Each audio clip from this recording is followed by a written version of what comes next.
Puedes tomar tu asiento. Yo quiero hablarte en esta mañana. Quiero que tú le digas a alguien: estás provisto para bendecir. Tú y yo hemos ido. ¿Cuál es el propósito de la provisión en la vida del cristiano? ¿Para qué anhelamos que Dios nos provea? ¿Para qué anhelamos? ¿Para qué queremos que Dios nos dé trabajo, dinero, recursos, casa? ¿Para qué? Sería bueno que tú te hagas esa pregunta de cuando en cuando, porque estamos siendo muy programados al consumo, al gasto, al dispendio, a botar, a acumular. Estamos siendo muy programados a eso, y no es nada malo de que tú quieras tener algo. No es nada malo que tú aspires a lo bueno. No hay nada malo en que tú aspires a tener cosas que te faciliten la vida, porque esas son las bendiciones. Para eso es que sirve la provisión, para eso es que sirve tu carro, tu casa, para que te facilite la vida, para que te sea un poco más cómoda, para que te sea un poco más llevadera. ¿Estás aquí conmigo? Es para eso que sirven las cosas materiales, para eso es que te sirve la ropa, el vestido, el zapato, para que la vida se te haga un poco más suave, un poco más fácil. Pero hay personas que no han encontrado propósito en la bendición.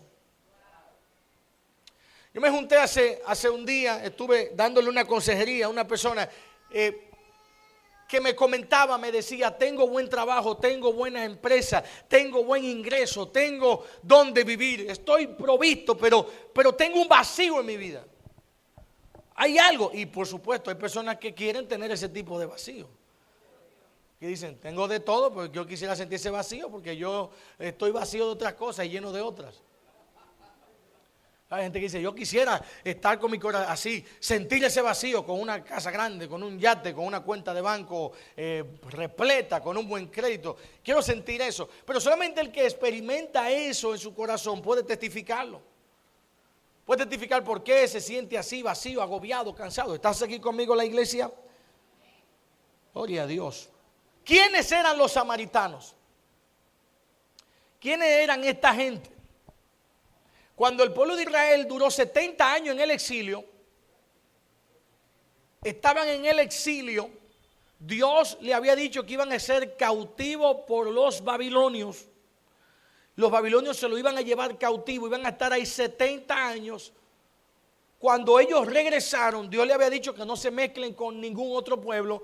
Ellos llegaron con sus mujeres y llegaron con sus familias que habían tenido en ese pueblo. Y el sacerdote Esdras le mandó a dejar a esas mujeres y a esos hijos. Y de esas mujeres y esos hijos y esa descendencia se formó el pueblo de Samaria. Y era como ese pueblo mezclado, ese pueblo mestizo entre israelitas y otros pueblos de Babilonia. Por eso Jesús, cuando se encontró con la samaritana le dijo: mis padres adoraron en este monte, porque ese pueblo copió todo lo que tenía Israel, porque ellos fueron separados, pero tenían la misma cultura, tenían el mismo Dios, aunque había una mezcla de religiones ahí. Y qué paradoja que cuando Jesús le está diciendo, predicándole a los fariseos, a los discípulos y a un grupo que está ahí,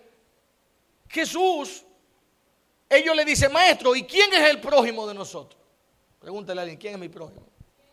¿Quién es el prójimo? Entonces Jesús, que es experto en responder para que tú te quedes pensando, o sea, si tú lees la Biblia, en cada encuentro de Jesús con alguien, nunca respondió de una manera cerrada o tácita, siempre era con una pregunta, para ponerte a pensar, para que tú pensaras. Y Jesús entonces le respondió a ellos con una historia y le dice: mira, un samaritano. ¿Quién es un samaritano? Una persona que los israelitas no se querían mezclar con ellos, una persona con la que los israelitas no querían relación, un extranjero que los israelitas lo discriminaban. Hoy por hoy hay problemas todavía en Israel, hay disputa por la franja de Gaza e Israel, porque luego los romanos, después del año 60, le entregaron eso a los samaritanos y se formó todo un pueblo ahí. Y hay un gran problema hasta hoy, es un problema milenario, iglesia. Entonces Jesús le está enseñando esto porque le dice: del que menos se esperaba, ese fue el que ayudó al necesitado.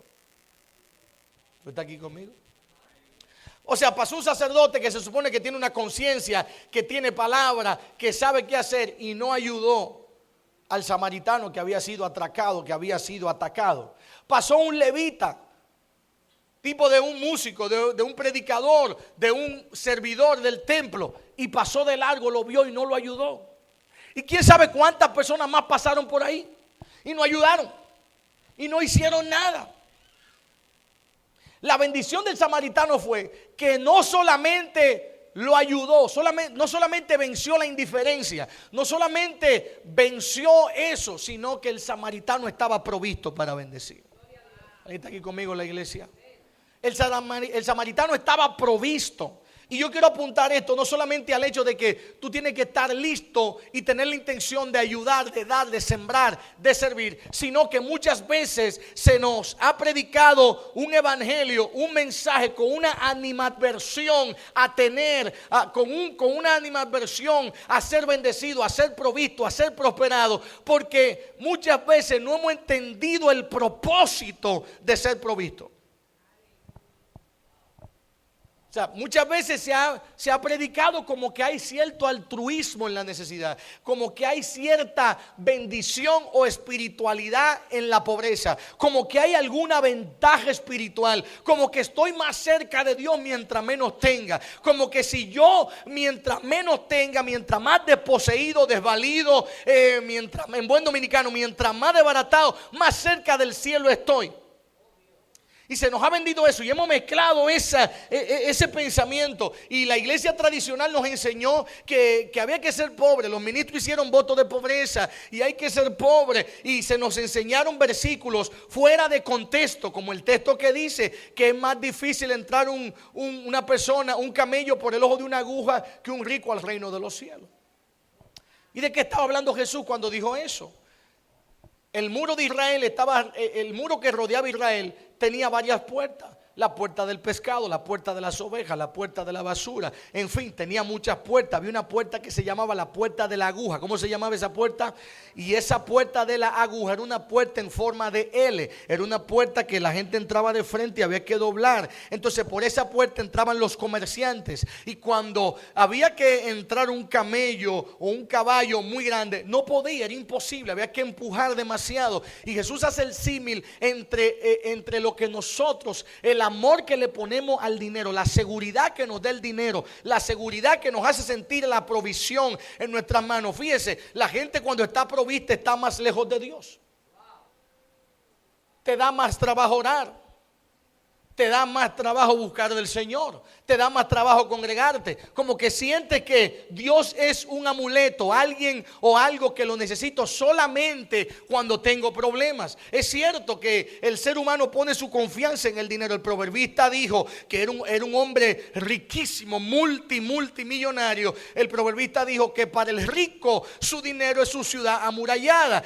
Queriendo decir, mira, cuando tenemos recursos nos sentimos protegidos. Nos sentimos más protegidos que un rey en una ciudad amurallada. Pero como se nos tergiversaron todos esos versículos, por ejemplo, el texto que está en Primera de Timoteo capítulo 6, que dice que raíz de todos los males es el amor al dinero, el cual algunos buscándolo fueron traspasados de muchos dolores. ¿Y de qué está hablando? ¿Qué es el amor al dinero? Es la avaricia. Y la avaricia es idolatría, que es una obra de la carne, registrada en Gálatas capítulo 5 del 17 en adelante. Entonces Pablo no está diciendo el dinero es malo. Pablo está diciendo el amor desmedido por el dinero, la avaricia, el deseo de tener, de lucrarse a como de lugar. Eso es lo que es la raíz de todos los males. Revise los casos de corrupción o de supuesta corrupción que hay en los países latinoamericanos, en todo el mundo. ¿Cuál es la raíz? El dinero. La búsqueda ilícita de dinero. Pero como se enseñó eso, tenemos un miedo a prosperar. Un miedo a ser provisto. Un temor incluso a hablar de estos temas dentro de la iglesia. Pero la ventaja del samaritano no solo fue que tuvo la intención de bendecir, no fue indiferente como el sacerdote, no fue indiferente como el levita, sino que en el momento que se presentó el problema, el samaritano estaba provisto. A ver si si tú sigues con lo que yo te quiero, a donde te quiero llevar. Cuando llegó la necesidad, cuando llegó el momento de dar, cuando llegó el momento de sembrar, cuando llegó el momento de aportar, cuando llegó el momento de alimentar a alguien, cuando llegó el momento de sustentar a alguien en su problema, había la provisión. A veces estamos solícitos, como dice el apóstol Pablo, tenemos la solicitud, la necesidad, el deseo, la intención de dar y ayudar, pero nos falta la oportunidad. No tenemos la finanza, no tenemos el manejo, no tenemos la holgura y nos quedamos con el deseo de dar, con el deseo de ayudar. Alguien me está siguiendo en la iglesia. Nos quedamos con ese deseo. Tenemos el deseo de dar, pero a veces no podemos o no tenemos. ¿Por qué? Por distintas razones. Pero el problema está cuando sí tenemos y nos hacemos los indiferentes. El sacerdote que pasó frente al samaritano, a diferencia de sacerdotes de otras religiones, no era un hombre pobre. O sea, el problema del sacerdote cuando pasó por ahí fue: wow, no tengo, yo soy un sacerdote, no tengo un chele. No, porque los sacerdotes de Israel vivían, se sustentaban de los diezmos de todo el pueblo.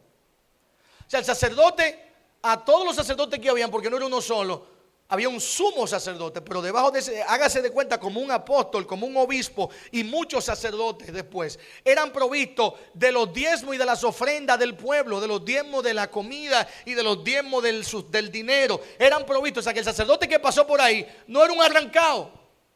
O sea, no fue por falta de finanza que no ayudó al samaritano. El levita que pasó por ahí tampoco fue porque, wow, no tengo, brother, no hay dinero. Tú sabes que yo me dedico a cantar y adorar en la iglesia, no tengo un chele. No fue por falta de recursos. Entonces el problema no es cuando tú y yo no tenemos. El problema es que tú tienes que entender que Dios anhela que tú estés provisto con un propósito. Que haya un propósito detrás de esa provisión. Que el propósito no sea que mañana salió el nuevo celular, mañana quiere comprarte la nueva casa, salió el otro carro, y que tú te dejes llevar de la corriente de este siglo y estés, como te prediqué el domingo pasado, afanado, turbado, cansado, porque te estás llevando de la vorágine, te estás llevando de la corriente de este mundo, te estás llevando a dejar del mercado, de la moda, de la dialéctica, de lo que se habla en este mundo y no dejándote llevar de Cristo. El problema es que para entender que soy una bendición para otro, tengo que dejar mi agenda y tener la agenda de Dios. El sacerdote siguió de largo porque tenía una agenda. Mira que tú tienes tu agenda. El sacerdote siguió de largo porque tenía su agenda. El levita siguió de largo porque tenía su agenda. Vamos, sígame, tenía su agenda. Tú tienes tu agenda después del servicio, ¿sí o no? Dígame sí o no. Tú estás agendado. Ya algunos de ustedes planificaron dónde van a comer, a dónde van a ir, si van a comer en casa, si tú vas a calentar lo que dejaste, Michelle, si dejaste algo de anoche, si nos vamos a parar a comprar un pollo, si vamos a ir a tal sitio, que en tal lugar hay un buffet. Usted tiene su agenda y algunos están pensando qué van a hacer mañana temprano.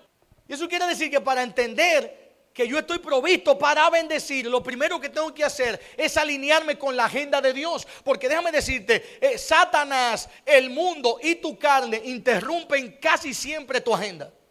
Usted se levantó a trabajar, pero ese día usted no contaba con que le iba a doler la espalda, iba a tener un dolor lumbar o un dolor de cabeza o una migraña.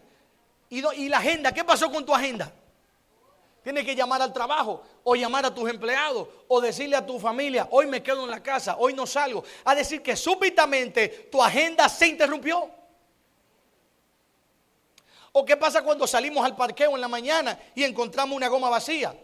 La agenda se interrumpió. Ya tú no vas a llegar más temprano a donde tú ibas. Y aunque tú pidas un taxi vas a tardar. Es decir, que tu agenda, ¿qué pasó con tu agenda en ese momento? Se interrumpió. Entonces, cuando hemos tenido un accidente, ¿quién no ha tenido un accidente? O cuando hay un tapón, o cuando tú sales para algún lugar y hay un carro que se avería o que se para en medio de la calle, ¿qué pasa con tu agenda ese día? O cuando alguien quedó de pagarte en tu empleo, en tu emprendimiento, qué sé yo, quedó de pagarte y tú con eso contabas con hacer algo, pero no te pagaron ese día. O tú fuiste un cajero a sacar algo. Te pongo más ejemplos y lo encontraste dañado. ¿Qué pasó con tu agenda ahí? Dime, ¿qué pasó? Dile que tú lo interrumpió tu agenda. Ponte en sintonía con la agenda de Dios. Tú sabes los planes que nosotros hacemos, los presupuestos que hacemos. Y Dios dice: te voy a interrumpir la agenda. Y tú dices, es que yo planifiqué pagar esto, hacer esto, yo no puedo sembrar esto, no puedo ofrendar esto, no puedo diezmar aquello, no puedo ayudar a este hermano que me llamó, no puedo ayudar a mi mamá que me pidió, no puedo ayudar. Pero si de repente se presenta una fiebre, una gripe, un dolor, un problema, una enfermedad, un sarampión, un asma, una situación, ¿sabes? Tú buscas de donde no hay. Entonces a veces somos más movidos por la agenda del enemigo. Somos más movidos por los problemas, somos más movidos por la necesidad, somos más movidos por el egoísmo que por Dios mismo. Fácilmente un conflicto te mueve rápido, mueve tu tiempo, mueve tu finanza, mueve todo. Fácilmente un cáncer une a hermanos que son enemigos. Fácilmente mamá está enferma en cama y los que eran enemigos se hacen amigos, se juntan para ayudar a la mamá que está enferma. ¿Está aquí conmigo? Fácilmente una tragedia une una familia. No los une el amor, no los une un proyecto, no los une una buena causa, pero una tragedia los junta. ¿Tú me estás siguiendo? Un problema los reúne. Así en todo, somos movidos a la necesidad. El apóstol Pablo nos dice, no demos por necesidad, demos por gratitud, no por necesidad. Fácilmente el quedar bien con otro nos mueve. Fácilmente el quedar bien con otras personas de autoridad en nuestra vida o de admiración para nuestra vida nos mueve muy rápido. Y sobre eso la Biblia dice que no le sirvas al ojo, que le sirvas a Cristo. Fácilmente por quedar bien nos movemos. Fácilmente por quedar bien hacemos algo. Fácilmente por quedar bien con la iglesia, con el apóstol, con el hermano, con el amigo. Hacemos cosas que nunca habíamos hecho por quedar bien, y eso se llama orgullo. A muchos Dios no interrumpe la agenda, hermano. Cuando Dios te interrumpe tu agenda y tú te das cuenta, por más que tú quieras hacer algo, Dios le interrumpió. Yo no sé si tú has perdido un vuelo. Y cuando tú pierdes un vuelo ya no hay más nada que hacer. Comprar otro. Y a mí yo tuve una gran experiencia. Yo andaba con Omar ese día. Yo iba a Atlanta a predicar. Y una línea aérea cerró el counter. Yo estaba 3 horas y pico antes. Cerró el counter, dijo que no, que se canceló el vuelo, que no hay vuelo, que no hay devolución, que eso es el lunes. Y la actividad era al otro día, en la mañana. Y yo dije, no, pero Dios mío, ¿y qué es esto? Seguramente es Dios que no quiere. Pero si fuera por una cosa de trabajo, Dios siempre quiere. Fíjate la diferencia. Si es que tú vas para el trabajo, tú no te atreves a decir, eso es que Dios no quiere que yo vaya al trabajo hoy. Algo de negocio, algo de trabajo, algo de familia. No, eso es que Dios no quiere. Me voy a quedar aquí. Cuidado si Dios no quiere. Cuidado si el Señor me está diciendo con esto, no vaya. Pero como es para algo de Dios mismo, como es para algo de la iglesia, como es algo altruista, como es algo que representa más gasto que beneficio, uno se